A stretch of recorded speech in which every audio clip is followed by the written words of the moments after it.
Hello and welcome to the Imprint Weekly Podcast. I'm John Kelly, Senior Editor of the Imprint, a daily news site covering child welfare and youth justice around the country. You can read all of our coverage at imprintnews.org or check us out on Facebook or Twitter at the Imprint News. You can also sign up on our homepage for our free weekly and monthly newsletters. And for professionals in child welfare and youth justice, subscribe to our Youth Services Insider section for a closer look at news on business, policy, and practice. The Imprint Weekly Podcast is also a member of the Safe Camp Audio Network. Check out our show page and all of Safe Camp's other great podcasts at safecampaudio.org, on the web, at safecampaudio on all major social media. Alrighty, first Monday of the month, so it is headlines time. I apologize for my voice. I've gotten whacked with allergies here in Michigan. We're in a run here where we wake up and it's like 25 to 30 degrees. It gets up to 63 and then gets dipped back down to 30 at night. So I knew it was coming, and you can tell from my voice that it's here. So we'll go through some of the recent coverage in the imprint, elsewhere, research news, what have you. And we will start on Capitol Hill, where there's some action afoot, both on the legislative and the policymaking front. Let's start with Congress, where Representatives Judy Chu of California and Aaron Houchin of Indiana have introduced a bill that they hope will incentivize more states to tap into federal funding for extended foster care, meaning between the ages of 18 and 21. So a little very quick history lesson on this. In 2008, President Bush signed into law the Fostering Connections to Success in Increasing Adoptions Act.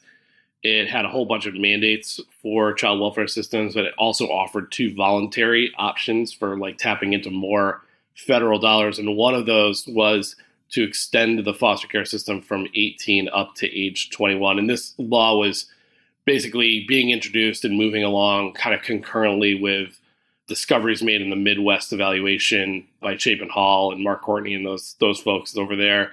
Basically, when you leave a young person to age out of foster care at age 18, it can lead to very disastrous consequences. Not that the next 3 years is panacea. Certainly in the years since, we've learned that there are certainly still many foster youth who, even after having the benefit of 3 more years in the system, still experience homelessness or still struggle with employment.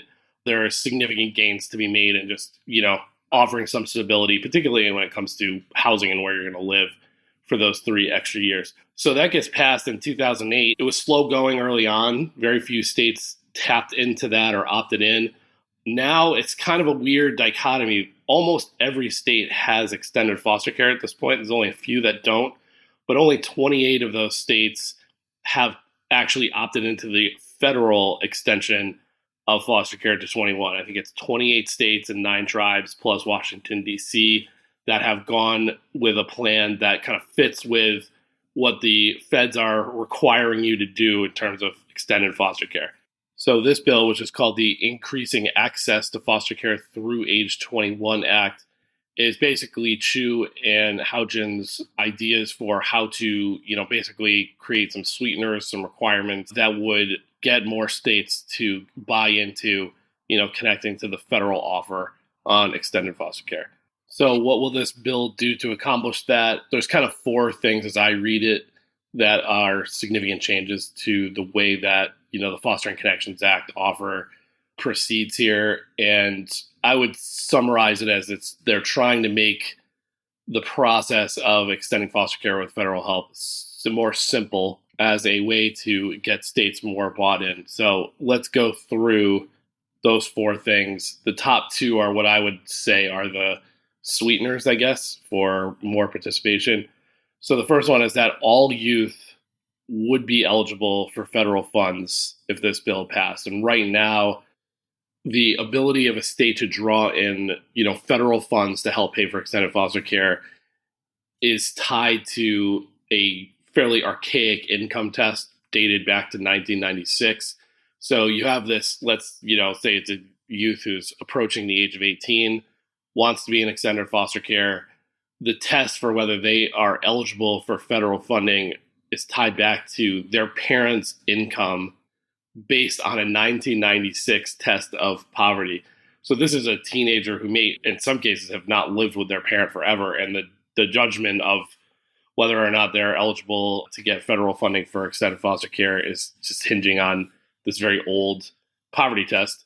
Now, that would go away, meaning that really any youth who is in foster care as they were turning 18 would be eligible to remain in the extended foster care system and do so with the state having the ability to, supplement the payment for that foster care with federal money. So that's one. The other one is it drops a lot of categorical eligibility rules for the youth.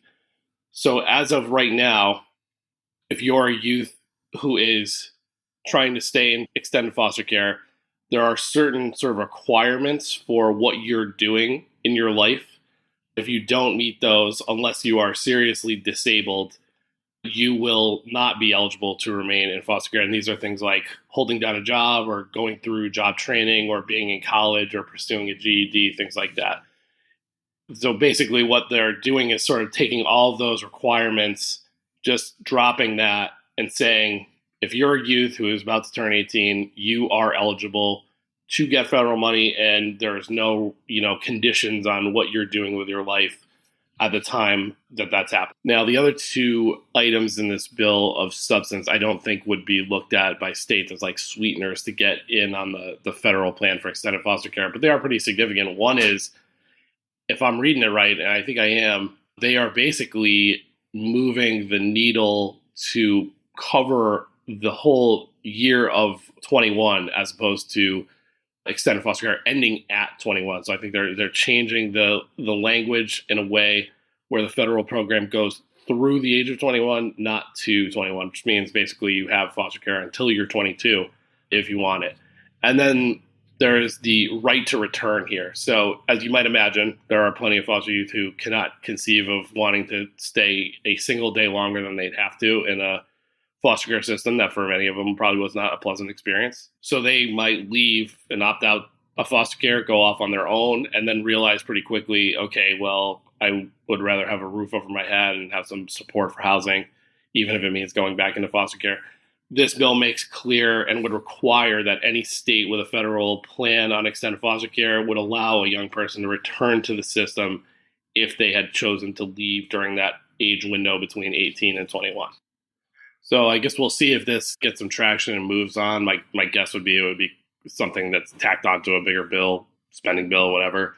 My 2 cents, it kind of felt more like those incentives would be attractive to the states already doing extended foster care with a state with federal participation. To be honest, I'm not sure that the simplifications they're doing are the barrier for other states to get in. But we'll see. I mean, I'm assuming that they did some due diligence and heard from states. I will say it was very confirmatory in some ways, reading the bill, of our series, which I will drop into the show notes for people who want to check it out. It was by our now executive editor, Karen Desa, and our reporter, Sarah Tiano, who did this series, Fostering Adults. It really took a deep dive look into, the reality in California, which was one of the earliest states to tap into this federal extended foster care, about, the good and the bad, the challenges, what youth are experiencing inside of that system. So again, I'll drop that link for people that want to read up, and we'll pay attention as this bill potentially moves around. All right, so we'll go from Congress to the executive branch, where the Biden administration has proposed some new data elements to the Adoption and Foster Care Analysis and Reporting System, better known to most people as AFCARS. That is the way that they kind of collect numbers up from the states and counties into kind of stuff they can aggregate into national data. So I'm going to talk about what they did this last month and then get into kind of where we are in the crazy roller coaster that is trying to add more federal data on child welfare. So the Indian Child Welfare Act, which we've talked about many, many times on this podcast, better known as ICWA, passed in 1978. And despite the fact that it is decades old, there really hasn't been any attempt in federal data to sort of capture, any specific information about whether states actually comply with ICWA. I suspect partly because ICWA kind of precedes all of this stuff. It precedes a lot of federal child welfare legislation. It precedes the creation of AFCARS. So in the Trump administration finalized its rules to update AFCARS, and it included a few things around ICWA and around Native American families. But, and I'm going to quote here from Rebecca Jones-Gaston, who leads the Administration on Children, Youth, and Families for Biden. Those 2020 editions were, quote, a good start, but does not provide sufficient information about Native children to meaningfully inform policymaking. So what the Biden administration has done is proposed a additional rule that would add, I think, about 4 new data elements. I think it's 45 that focus more specifically on whether states are actually complying with ICWA. The Trump rules had some elements of that, but didn't really get at a few key things, among them whether active efforts were made to prevent foster care or to prevent family separation from tribes and from families, and then also whether or not the placement preferences in ICWA have been properly followed case by case. So if these rules become final, we will have what a lot of advocates and proponents of ICWA have sought for a long time now, which is a much clearer view, state by state, or even county by county in some instances, as to whether people are really following the law. And I think that's extremely important, because you'll see cases that bubble up and are challenges to ICWA sometimes where, the sort of sick irony, I guess, is that had the law been followed and complied with earlier in the case, the thing that becomes the center of this legal court challenge, this constitutional challenge, wouldn't really have been an issue in the first place. That's not true of all of them, but it does, I've seen enough where that clearly comes into play, and we just are kind of flying blind on that issue. Quick side note, before I get to the whole AFCARS roller coaster, I did want to recommend a great series on disproportionality in child welfare as far as Native American families go, and ICWA in Montana. It's written by Mara Silvers for the Montana Free Press. I will drop a link to the series in the show notes. Bottom line, while an average of roughly 9 out of 1,000 white kids in Montana were in foster care over the last decade, Native American children appeared at a rate of 44 of every 1,000. And so the first story kind of looks into these disproportionality numbers, and then that's followed by some really good reporting, both on a program that kind of wraps a lot of support around pregnant moms who are struggling with addiction, and a family recovery court specifically for ICWA-eligible parents in Montana that people are really hopeful will help increase reunifications from foster care. All right, so if this ICWA proposed additional rule by Biden is finalized, and right now we'll be in the public commentary period, I think, until late April. That brings to a close one piece of this fairly long roller coaster ride, as I referred to it earlier, with AFCARS data. So I'm going to try and just do this quickly on a timeline. We have a piece in the imprint that does this. So if you don't feel like listening to it, or if you want to read it later, go ahead. I'll drop a link to that.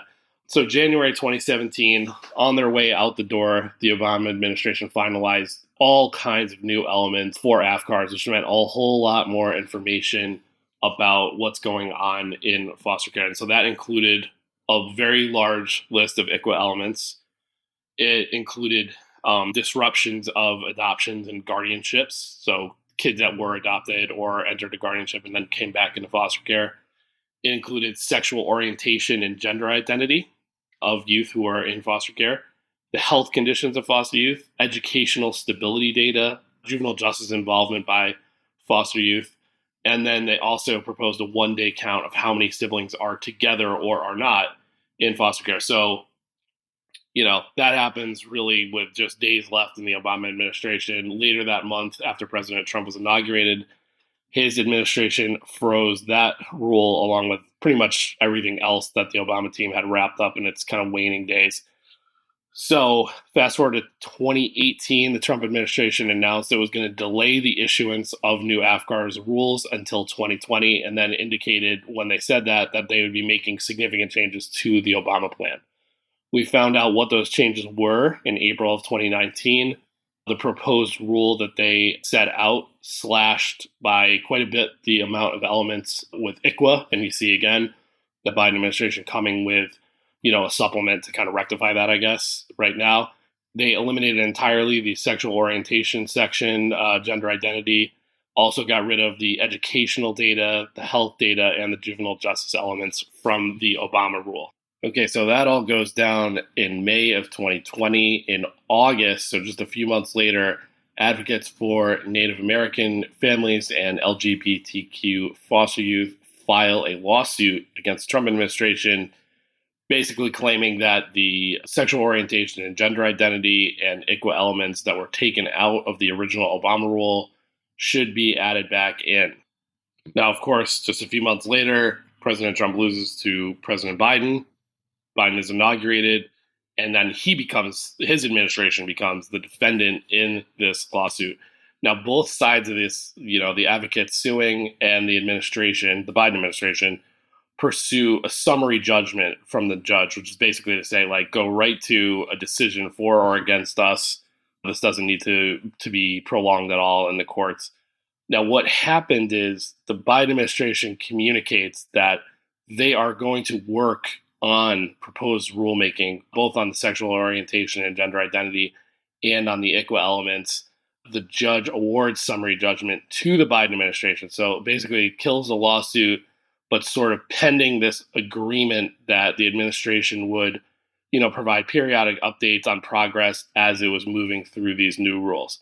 So what's happened here is the ICWA rules have gone through clearance processes that are part of the parcel of the bureaucracy, and now they have been proposed. There'll be this public comment period, and then presumably, unless there's something unexpected happens, they will become finalized sometime in like the early spring or late spring. As far as the sexual orientation and gender identity elements of the AFCAR's proposals, those appear not to have completed the clearance process. So the most recent court filings, I was told by somebody close to this, do indicate that the proposed rule to add sexual identity information has been completed by the Biden administration. It's now in clearance. So if that makes it through clearance, then that will be probably the next, announcement by the Biden administration. It is also possible that they are planning to also, propose and restore some of the other elements that the Obama administration had asked for, which is the educational stability. I know there's a lot of people that would be very happy that there would be some sort of periodic check on how often we're keeping siblings together. I was just talking to a child welfare expert about that last week. Those things were not part of this lawsuit, but they are still out there as, Obama era elements that Trump killed that could still be added. So in summary, I guess the ICWA part of this ride is probably going to be over soon. We'll have much better data on ICWA compliance, and we will keep you updated as the rest of this moves along. All right, last thing on the Capitol Hill portion of today's headlines, and this is in regard to a very quiet policy change from about 5 years ago that has led to hundreds of millions of dollars for parent and child legal counsel. So in 2018, very quietly, some officials at the Trump administration just changed in the Q&A portion of the Child Welfare Policy Manual an answer around how federal money could be used to pay for lawyers. What used to be the rule when it came to Title 4E, which is the enormous, child welfare entitlements, the majority of money that goes out the door to states, mostly for foster care and adoption in the past. Basically, before this change that was made in 2018, you could only use that money, as far as lawyers went, to pay for the attorneys for child welfare agencies. So child welfare agencies could tap into 4E to get, I think, 50% of the money they needed to pay for attorneys to go into court and, essentially be prosecutors on cases. This change to the policy manual just kind of flipped that to say you can still do that, but you can also use 4E money to pay for attorneys for parents who are involved in child welfare cases and for children who are in foster care. Now, where it gets a little complicated is that the relationship between states and the federal government when it comes to federal funding through 4E, it's between the Child Welfare Agency and the federal government. So and obviously the attorneys who represent parents and children are not employed by the Child Welfare Agency. So what happened was basically the situation where now the Child Welfare Agency at the state level could use this federal money, but what they had to do was sort of set up agreements with, parent defender organizations or judicial councils where there was essentially like a memorandum of understanding. If you spend this money, if you ramp up to provide more attorneys and more representation for parents and children, we can then go and tap into this 4E money to kind of bolster that. So it's a little bit of like a bank shot from the feds down to the child welfare agency, and then from the child welfare agency to whoever is employing lawyers. So we have at the Imprint in the past 2 years asked each state, first, have you availed yourself of this money? And if so, how much? And what we found, and as was reported by Sarah Tiano in a recent story that I'll drop into the show notes, there's been tremendous uptake, and it's really increased in the last year or so. So as of 2023, quick caveat there, we did ask each state in 2023, but their answers came at different times. So it's a close approximation, probably didn't capture all of the year. But as of 2023, 31 states had started to seek reimbursement for parent-child counsel through the new allowance. And the total amount of money drawn in was north of $300 million. So I think what that tells you, and I should add, in the year before that, it was south of 200 million. So you're really starting to see kind of a dramatic slope up, which kind of indicates that, in 2 to 3 years, we could be seeing, a pretty high baseline for how much money is coming into states to help with parent and child counsel. So just in terms of the fact that this is a corner of child welfare, particularly when it comes to appointing attorneys for parents, that has been wildly under-resourced for a very long time. I guess you could view it as kind of an unalloyed good news story that the amount of federal support for that has dramatically increased, basically from 0 to 300 million or more in the past, 5 years or so. I think what we don't know yet is what does that representation look like in terms of quality. I think there's some clear indication that people are, some states at least, are using this for legal counsel models that are kind of deemed to be high quality. They pair attorneys with social workers or peer advocates to really help families along in the child welfare process. There are some that have started up pre-petition work, right, trying to work with families on legal issues before foster care is on the table in a case. So you're seeing some of that. It's really unclear. I'll put it this way. I couldn't tell you of that $300 million that's been drawn down, how much of it went to just sort of capture savings for these states. They could just be basically replacing money they used to spend on attorneys with federal money to help pay for that. And hopefully, if that is what's happening, they have more money to spend on things like preventing kids from entering foster care or whatever. So I think we'll probably learn quite a bit more about that. But again, there are states that have made pretty strong efforts to ensure that the federal money is going towards new ideas or quality counsel models. I know that Michigan, just by way of example, made counties essentially sort of apply for the money and say to the state, like, here's what we plan to do with it. So there were some guardrails there. You'll see, if you read Sarah's story, there's an example also of just, if you can bring more lawyers to bear, there's just a more manageable workload for them to do a better job. And she raised the example of the Children's Law Center in California, which has dramatically lowered its caseload by being able to simply just have more attorneys. So again, dropping that link for you. You can read all about it. There is a chart too. So if you want to see where your state falls in this thing, are they tapping into this money? And if so, how much? We got a 50-state chart in there for you to check out. All right, let's take a quick break and we'll be back to round out the headlines for this week. Are you a professional in the field of child welfare, juvenile justice, or other family and youth services? Subscribe today to Youth Services Insider, the Imprint's exclusive section on all the insider news you need to stay in the know. Funding opportunities, major federal and state policy shifts, interviews with key leaders in the field.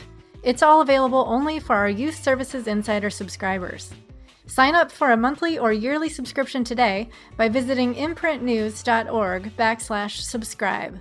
Our podcast listeners get 10% off their subscription by entering the promo code PODCAST10. That's imprintnews.org/subscribe and get 10% off your subscription by entering the promo code PODCAST10 today. Okay, let's do a few more headlines for this week. Last month, we mentioned that the Family Justice Law Center in New York, which got its start about 2 years ago, had made its first move in court. Well, it followed that appeal of a solitary parents case with a class action lawsuit that accuses the New York City child welfare system of using, and I'm quoting here, highly coercive tactics to illegally search tens of thousands of families' homes every year.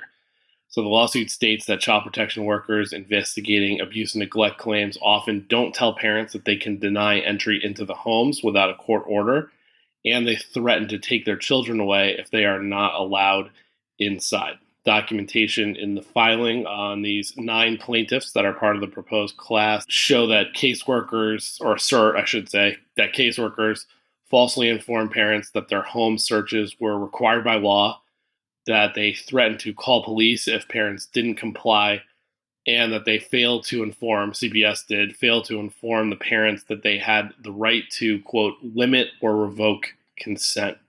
One case, just by way of example here, that's detailed in the lawsuit is about Brooklyn parents Mariana Azar and Matthew Eng, who asked for a warrant. The caseworker falsely informed them that, and I'm quoting here from the lawsuit again, the agency does not need a warrant or court order to complete a visit, end quote.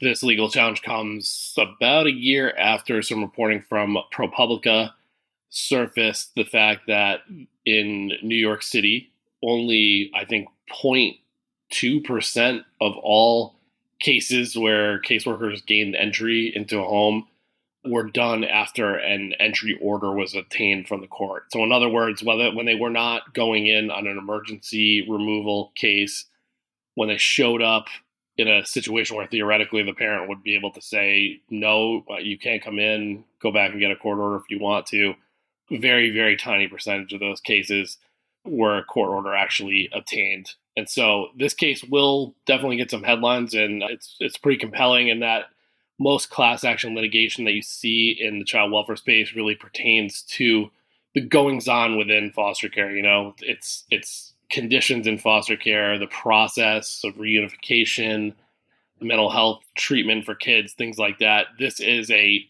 constitutional challenge to the way that really the front door operates in New York City. So just a couple of quick takeaways. And, you know, of course, our reporters in New York will continue to cover this lawsuit and have already done a great job of kind of putting it into a national context already. I'll drop a link to that story for you all to dig in. Just some kind of initial takeaways from me after reading our coverage and some of the complaint here. One, it'll be interesting to see kind of how this litigation plays with the recent introduction of, you know, an attempt to do rights appraisals with parents in New York City. They have kind of put out a beta test, ACS has, to kind of test the idea and process for alerting parents of their rights at the front door. There is also the more robust Family Miranda bill that has been introduced already in the legislature and failed to move in the last couple of years. New York City has been one of the kind of reasons it hasn't passed. They've pushed against some of the language in that bill. So, you know, I think that it'd be interesting to kind of look at this lawsuit as if there was a Family Miranda law in place, would that mitigate some or all of the, you know, allegations and the relief sought here? My guess is that it would probably achieve some, but not all. My second thought on this was just around the issue of standing and who is in the class. So of the 9 plaintiff, you know, groups that are part of this proposed class, all of them had the same experience in that they are alleging that it was coercion at the front door, but no, you know, the investigation was sort of the end of the case. That was closed out. Nobody had, you know, services mandated or their children taken away and put into foster care or anything like that.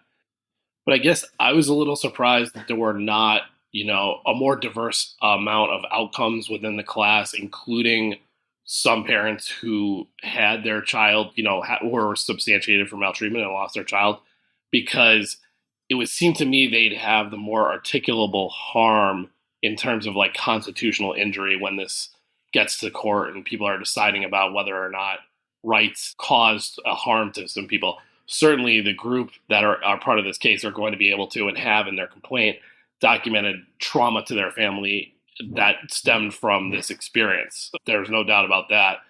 But when it comes to court and how did, the alleged action result in, a harm done systemically, it was surprising to me that this case just did not include any parents who have, experienced the family separation as part of the process with ACS in New York City.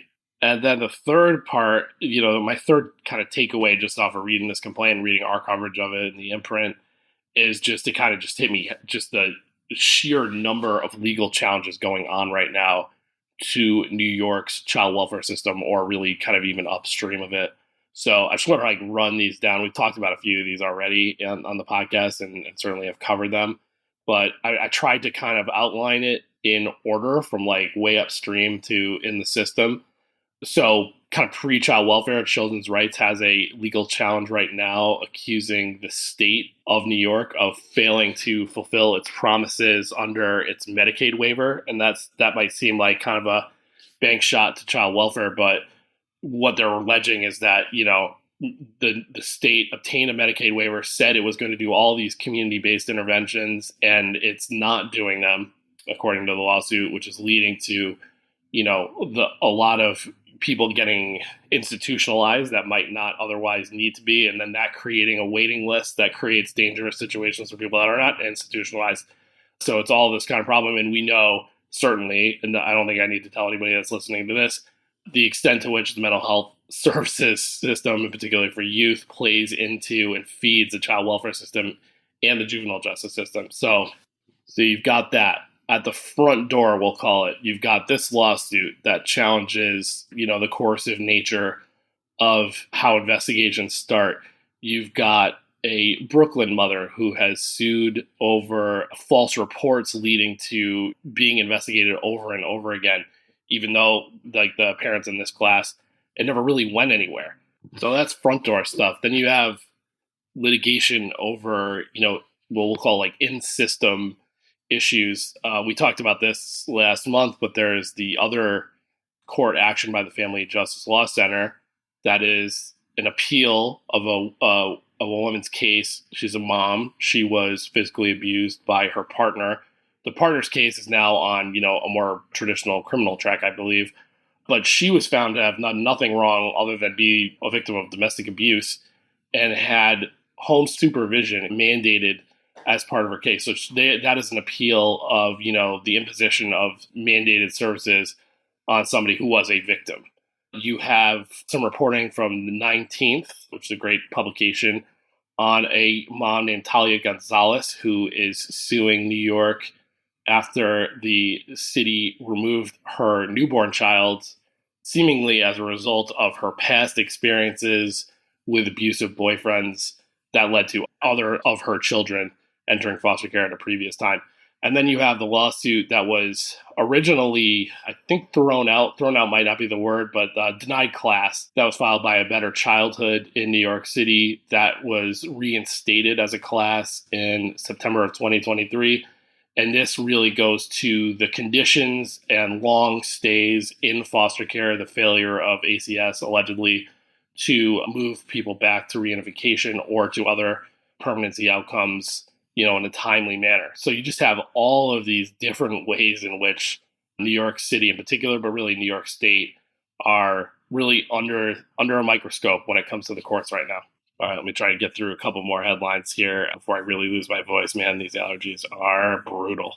Ethan Crumbley, you might remember that name. He was the teenager who, on November 30th of 2021, went into Oxford High School, where he attended and killed 4 of his classmates. Crumbley was sentenced to life without the possibility of parole. Michigan is one of 22 states that still allow that sentence to be applied to juveniles. The news in this case is not about Ethan, though. It is about the fact that Jennifer Crumbley, his mom, has now been convicted of involuntary manslaughter.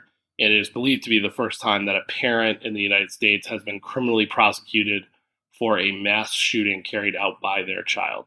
I wanted to call attention because I thought it was a pretty interesting piece. It was thought-provoking for me about the ramifications going forward of this conviction, because Jennifer Crumbley is definitely not the first parent in history to be convicted tangential or connected to the behavior of their child, but it is a much higher profile case as compared to probably anything else like this in history. It is involving a mass shooting, so there is that potential that what happens here as like a headline grabbing thing can dictate, the policies and morals and values of prosecutors in other places. And so Nia Evans, who is a fellow at Mother Jones, wrote a particularly interesting essay, and I'll drop the link to it in our show notes, because as she points out, the majority of people who will likely contend with the legal ramifications are not parents of mass shooters, but Black families who are disproportionately impacted by gun violence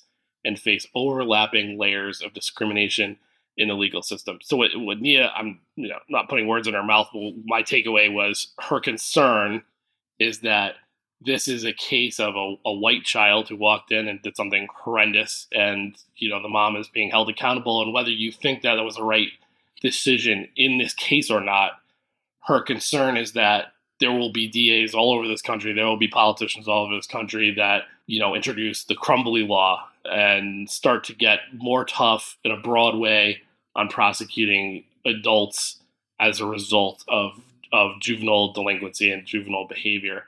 And I think her argument is that that will disproportionately impact Black families in particular. Josie Duffy Rice, who used to be a podcast host for The Appeal, the great publication, had pointed out another inconsistency that I was really interested in this story. She's just quoted by Miss Evans. But here's that quote. "They tried Ethan Crumbley as an adult. That's how he got life without parole sentence.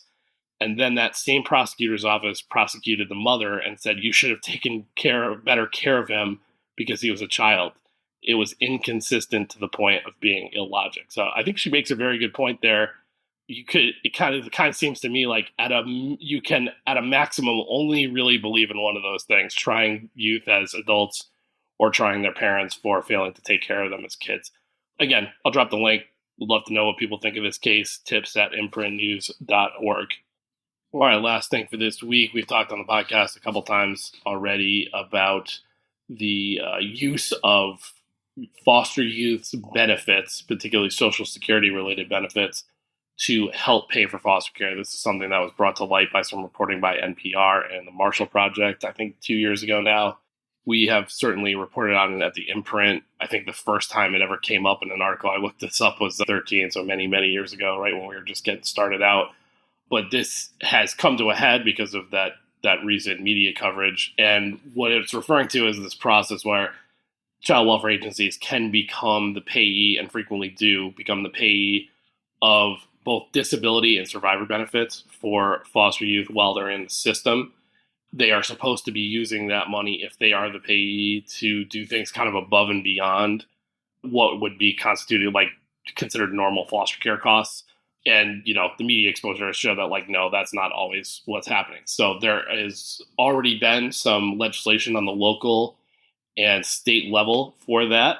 We have started up a bill tracker for this year just because, as it was pointed out to me by a couple of advocates, there is a whole bunch of legislation moving on benefits, legislation right now. So I will drop the link to that if people are interested in going to see kind of whether their state either has moved already or is considering ways in which they might better protect the benefits owed to these foster youth. So just top line, and again, you can go to the article and kind of read up on this. I put a little summary of each of the bills that are pending, but comprehensive reforms have already been passed in Arizona and in Washington, D.C.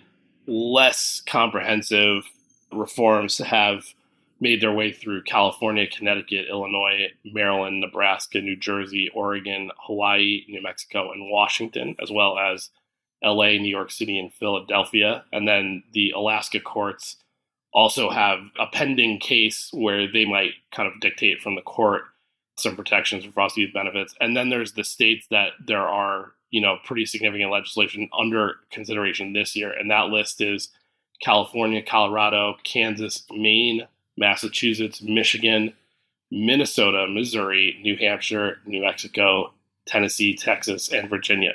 You don't have to memorize those. That's just the list. You can go to the link in our show notes if you want to read up on the different ways in which these states are coming at this, because there are some differences. All right, that's going to do it for this week. The Imprint Weekly Podcast is a production of the Safe Camp Audio Network, which is a division of Fostering Media Connections. Please visit safecampaudio.org on the web or at safecampaudio on all major social media. This podcast is produced and mixed by Christine Anjoko with music by Luke Giroux and Cyrus Elia.